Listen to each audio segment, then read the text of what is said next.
اب ہم کتاب کے تیسرے پیراگراف کو پڑھتے ہیں. ڈی ہیومنائزیشن comma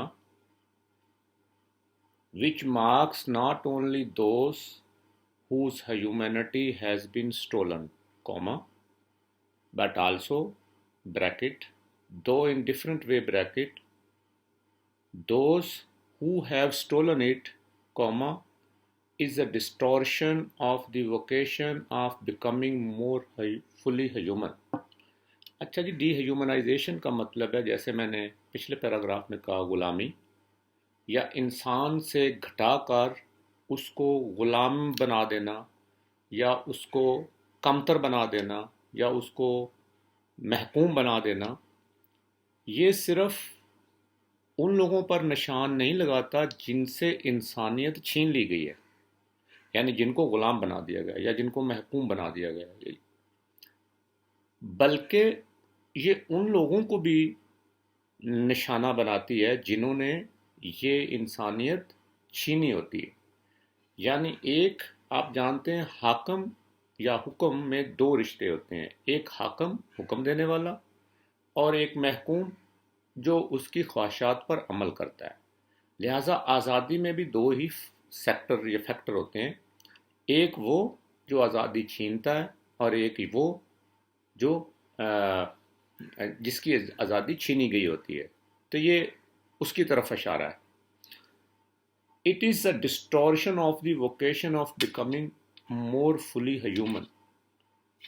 یہ بیسیکلی جو لوگ مکمل انسان بننا چاہتے ہیں ان کے اس راستے میں بگاڑ پیدا کیا جاتا ہے یا فساد پیدا کیا جاتا ہے یا ان کو ڈسٹورٹ کر دیا جاتا ہے، گمراہ کر دیا جاتا ہے، راستے سے ہٹا دیا جاتا ہے جو لوگ انسان بننے کے راستے میں ہوتے ہیں.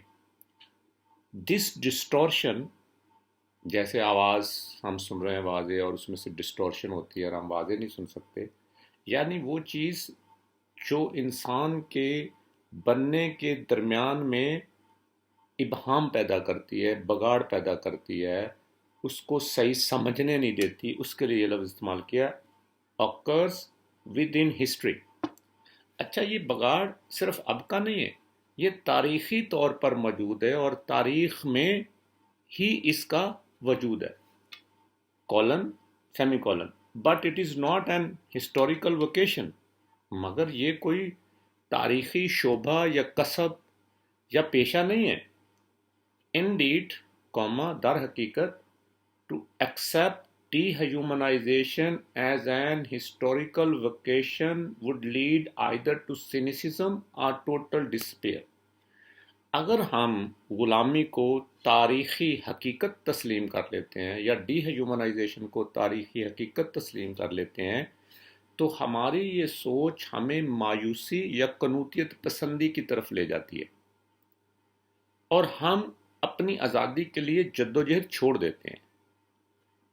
دی اسٹرگل فار ہیومنائزیشن، اگلے سینٹینس میں کوما، for the emancipation of labour, یعنی اپنے کام کے لیے آزادی، for the over coming of alienation, یعنی ہمارے اندر جو بیگانگی ہے اس پر قابو پانا، for the affirmation of men as persons would be meaning لیس.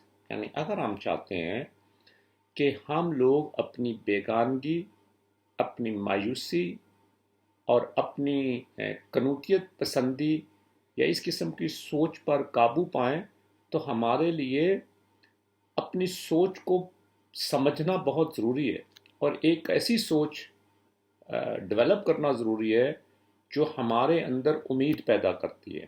لیکن اگر ہم یہ سمجھیں کہ کیونکہ ہمیشہ سے غلامی رہی ہے اور رہے گی اور اس کو تبدیل نہیں کیا جا سکتا، تو یہ سوچ ہمارے اندر مایوسی کو جنم دیتی ہے.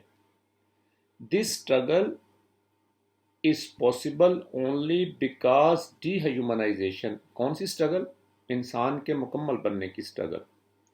یہ تبھی ممکن ہے جب D humanisation although a concrete historical fact, یعنی جو ڈی ہیومنائزیشن ہے اس حقیقت کے باوجود کہ یہ ایک تاریخی ٹھوس تاریخی سچ ہے، is not a given destiny, مگر یہ ہمارا مقدر نہیں ہے، but the result of an unjust order, یہ غیر منصف نظام کا حصہ ہے، لوٹ مار کا حصہ ہے، استحصالی نظام کا حصہ ہے، ڈیٹ انجینڈرز وائلنس ان دی اوپریسرز، اور اس نظام کا حصہ ہے جس میں حاکم تشدد کو جنم دیتے ہیں، یعنی جس میں حاکم تشدد وائلنس کرتے ہیں لوگوں پر اور ان کو محکوم بناتے ہیں، یہ اس نظام کا حصہ ہے which in turn dehumanize the oppressed،